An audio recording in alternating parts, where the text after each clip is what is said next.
Baik, saudara-saudari, kita mulai lagi pendalaman Alkitab kita minggu ini. Temanya adalah melihat cara dan tujuan Tuhan dari Injil Matius. Kita langsung aja bahwa Injil Matius ini adalah penuh dengan ataupun menekankan pengajaran. Inilah yang Yesus lakukan. Dimanapun Yesus ada, dia mengajar. Sebagian besar di kegiatan aktivitas Yesus ditulis di dalam Matius itu digambarkan sebagai mengajar, saudara.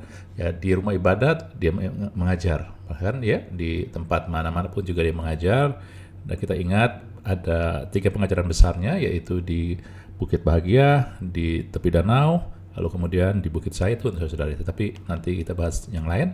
Dan bahkan juga di dalam Matius 28, yaitu ayat yang memberitakan untuk kita memberitakan Injil, menjadikan bangsa muridnya, dikatakan terakhir, ajarlah mereka melakukan segala sesuatu yang kuperintahkan, saudari. Ya, jadi pertanyaannya sekarang, apa sih yang disuruh ajarin? Saya percaya bukan hanya tentang perintah ataupun juga larangan-larangan, karena itu semua sudah ada di dalam kitab Taurat. Ya, kita melihat tentunya dari ayat di firman. Dalam Matius 4:23 dan Matius 9 ayat 35, Yesus mengajar di Galilea. Yesus berasal dari Galilea. Ia mengajar di rumah ibadat dan memberitakan Injil Kerajaan Allah, lalu melenyapkan sakit penyakit dan kelemahan di antara bangsa itu. Demikian juga di Matius 9:35, Yesus keliling dari tempat asalnya, dia keluar keliling dari kota dan desa, dia mengajar di rumah ibadat juga dan memberitahukan Injil Kerajaan Surga. Kerajaan Allah dan Kerajaan Surga sama, saudara, tapi Matius lebih banyak pakai kata Kerajaan Surga karena audiensnya adalah orang Yahudi, di mana mereka menghindari memakai kata Allah. Ya, dan ketika dia mengajar, dia melenyapkan segala penyakit dan kelemahan. Artinya, apa yang diajarkan ini adalah berhubungan dengan kuasa, otoritas yang melenyapkan penyakit dan kelemahan. Ya, apa itu yang diajar yang memiliki otoritas lebih daripada penyakit dan segala kelemahan? Yang ada, ini dia, Injil Kerajaan Allah atau Kerajaan Allah. Jadi Matius akan memperlihatkan, mengajarkan kita tentang prinsip kerajaan Allah dan juga otoritas kerajaan Allah. Karena untuk inilah kita perlu mengerti prinsipnya, maka kita akan melihat bahwa kerajaan Allah buat kita dan ada di tengah kita, sehingga kita bisa gunakan otoritasnya, sehingga membawa kita kemenangan. Langsung aja kita lihat, apa sih yang diperlihatkan oleh Matius sebagai prinsip kerajaan Allah. Di dalam Matius 1 dimulai dengan silsilah, saudara-saudari. Ya. Silsilah daripada Yesus dimulai dengan anak Daud, karena Daud adalah keturunan raja, bukan anak Abraham. Padahal Abraham lahir lebih dahulu, ada lebih dahulu daripada Daud, tetapi Abraham adalah bapa bangsa-bangsa, sedangkan Daud adalah raja, karena Yesus harus lahir dari ataupun diperlihatkan sebagai seorang raja. Tapi yang menarik adalah ada 5 orang, ada 5 wanita yang memiliki kelemahan, yang memiliki dianggap aib, ditulis di sini, saudara. Tamar, Rahab, Ruth, dan istri Uria, yaitu adalah Betsheba, dan Maria. Maria dianggap beraib karena orang melihat dia memiliki mengandung walau belum menikah, gitu kira-kira ya. Tamar Anda tahu, jadi adalah dia yang menjebak daripada mertuanya untuk memiliki keturunan dari Yehuda, ya, dan yang lainnya semua juga Anda bisa lihat. Tapi yang kita bahas di sini adalah mereka adalah orang-orang yang tidak berdaya. Jadi salah satu prinsip pertama dari kerajaan Allah adalah bagi mereka yang merasa tidak berarti, tidak berdaya, ya, memiliki sesuatu yang aib sehingga nggak ada yang bisa dibanggakan buat mereka. Bahkan di dalam kitab Matius, ya, ditulis ada tentang Abraham pun tidak ditinggikan ketika mereka berdebat dengan Yohanes Pembaptis, berdebat dengan orang Farisi, Saduki. Mereka menganggap mereka keturunan Abraham, dan Yohanes Pembaptis bilang bahwa Allah bisa membangkitkan keturunan atau anak dari batu-batu ini. Karena Anda tahu bahwa dalam Yosua katakan Abraham itu sebenarnya adalah orang kafir, bukan orang Yahudi penyembah berhala, tapi karena Allah pilih saja. Ya, tadi 5 wanita Anda sudah tahu. Orang Majus pun yang lengkap diceritakan dalam Matius adalah orang dari Persia yang dianggap tidak berarti. Ya, Sebulon, Naftali minggu lalu kita sudah bahas. Dan Yesus disebut orang Nazaret, Galilea. Saudara, Nazaret buat mereka, Nazaret nggak pernah disebut dalam perjanjian lama, sehingga tidak ada artinya. Sehingga ketika disebut Yesus orang Nazaret, itu adalah suatu ejekan, suatu sebutan yang merendahkan, saudara-saudari. Ya, nggak berarti. Tapi itulah mengapa Tuhan memakai apa yang dianggap tidak berarti untuk alat kemuliaannya. Karena seorang raja akan lebih menyatakan kehebatannya, kemuliaannya, kebesarannya ketika dia bisa memakai orang-orang yang biasa, orang-orang yang nggak berarti, orang-orang yang nggak berdaya menjadi dahsyat, menjadi berguna. Itu dia. Ya, semakin kita nggak berarti tapi Tuhan angkat, Tuhan pakai, Tuhan pulihkan, semakin Tuhannya yang dinyatakan, semakin Tuhannya yang terlihat dahsyat. Amin. Oke, itu dia satu. Nah, kemudian Yesus memulai pengajaran besarnya adalah di Bukit Bahagia. Sebab itu kita mulai dari sini ya. Pengajaran ini adalah ketika Yesus mulai naik ke atas bukit, duduk, suasana santai. Murid-muridnya datang, lalu dia mulai mengajar. Dan kata pertama adalah berbahagia. Dalam bahasa aslinya diberkati, blessed ya.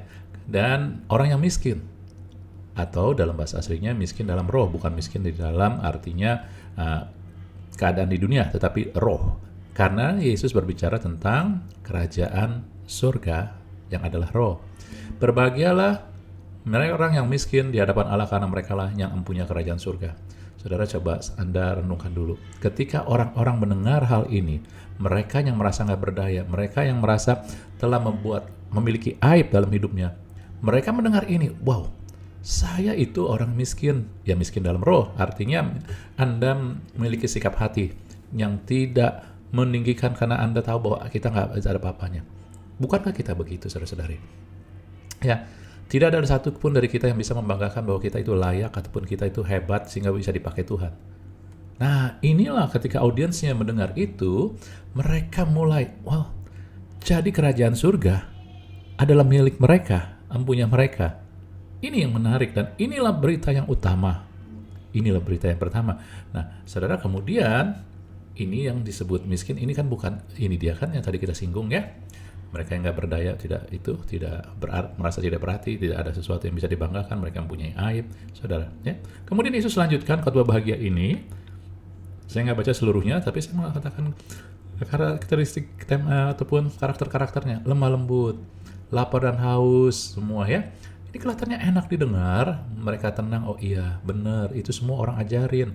Semua agama ajarin, Anda harus lembut, bisa dibentuk, ya Anda harus haus kebenaran. Tapi pertanyaannya, apakah kalau sejujurnya, apakah kita sudah sungguh-sungguh? Banyak kita merasa, oh ya saya sudah lemah lembut, mungkin kita merasa lemah lembut hari ini, tapi nggak tahu kah? Besok-besok, saudara-saudari.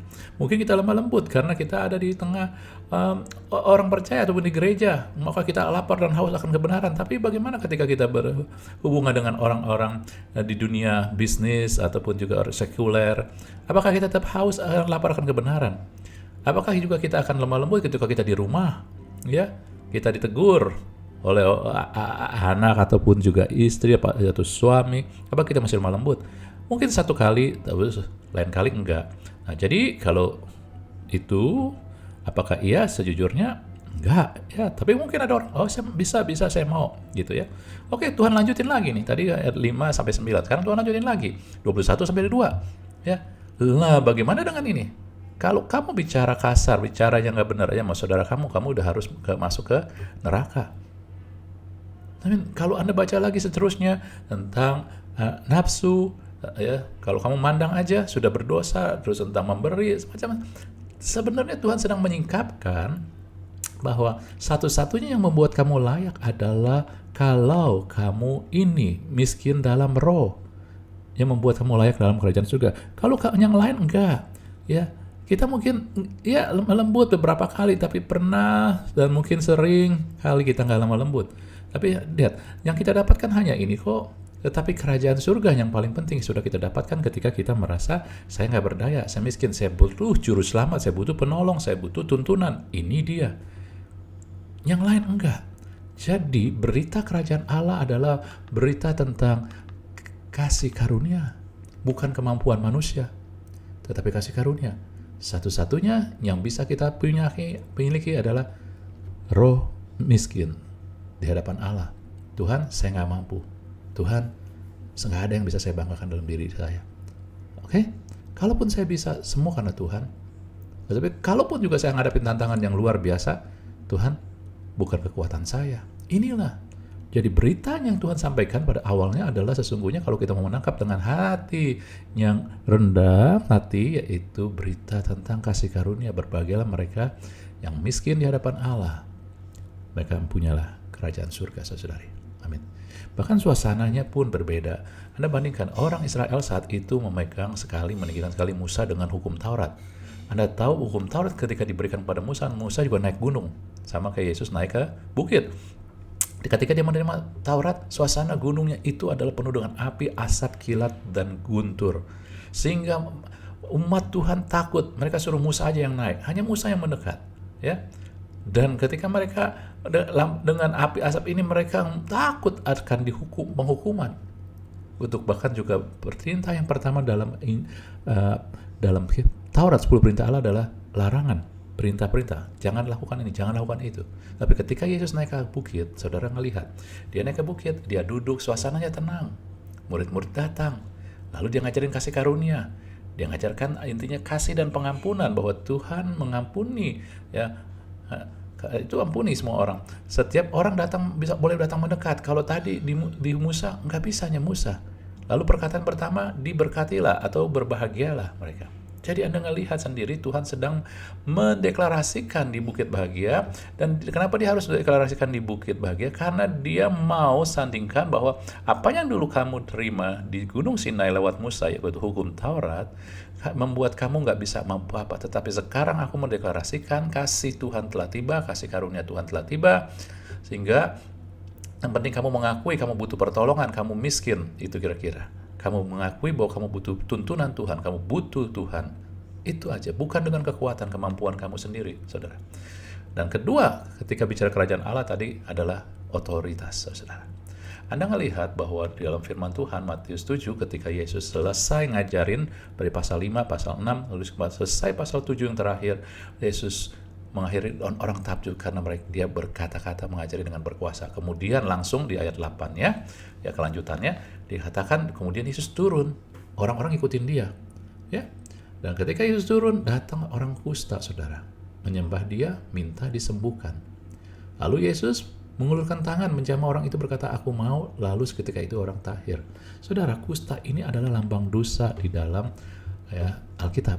Dalam Perjanjian Lama, kalau Anda sekarang tahu kusta itu penyakit, ya, dan secara medis, bukannya karena dosa, itu medis, nular, bisa gitu kira-kira gitu ya, tapi bisa diobati sekarang ini.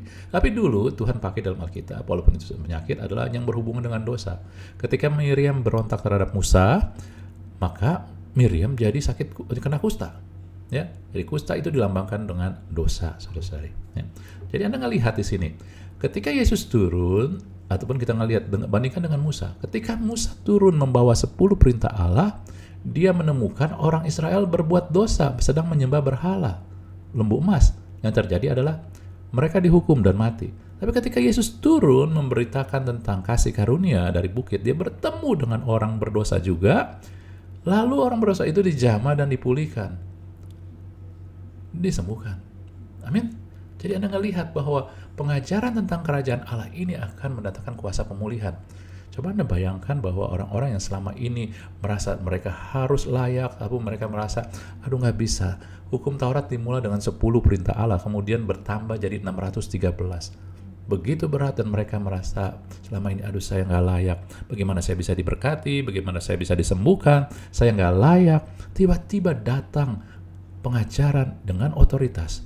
Tuhan katakan, kamu yang miskin di hadapan Allah, kamu punya kerajaan surga. Kuasa kerajaan surga buat kamu, bukan karena perbuatan kamu. Kalau kamu merasa nggak berdaya, tapi kamu mau minta tolong, buat kamulah kuasa itu.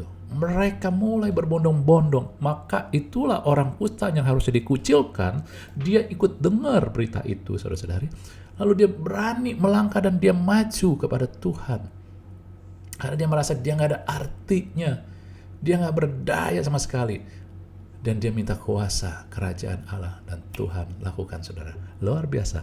Inilah yang membuat setiap murid-murid Yesus pun sesudah Yesus bangkit, lalu naik ke surga, dan murid-murid melanjutkan pemberitaan Injil, mereka memberitakan kerajaan Allah. Dan dalam kisah para rasul, setiap mereka memberitakan kerajaan Allah selalu disertai dengan tanda-tanda dan mujizat, saudara, untuk memulihkan kehidupan orang-orang. Amin. Nah, inilah dia. Jadi kemudian, jadi kita tahu otoritas kerajaan Allah pasti mendatangkan kuasa pemulihan, bukan kehancuran. Saudara, kerajaan Allah sudah ada pada kita. Oleh sebab itu kita dipakai untuk memulihkan. Gunakanlah hidup kita, perkataan kita untuk perkataan yang memulihkan, membangun semangat, jangan yang mengutuk, jangan yang menjatuhkan orang. Amin ya, saudara. Sehingga Anda buang gosip itu. Anda buang hal-hal yang membuat menjelek-jelekan orang. Setiap orang, kita ingat dalam kitab Matius, setiap orang di mata Tuhan adalah memiliki potensi. Kalau bersama Tuhan, maka potensi itu akan keluar. Ya. Sekarang yang kedua, Anda melihat di dalam kitab Matius penuh banyak kesamaan. Ini saya lihat dalam Matius 5 ada 9 ayat, Matius 6 ada 5 ayat, dan seterusnya sampai Matius 26. Begini banyak Anda melihat ya. Ada satu kesamaan. Kesamaannya apa? Yaitu ada satu kesamaan perkataan. Aku berkata padamu. Di setiap ayat-ayat ini, saudara, setiap pasal ayat ini, semua ada Yesus berkata, aku berkata padamu, aku berkata padamu, aku berkata padamu. Apa yang Anda tangkap ketika begitu banyak kata aku berkata padamu?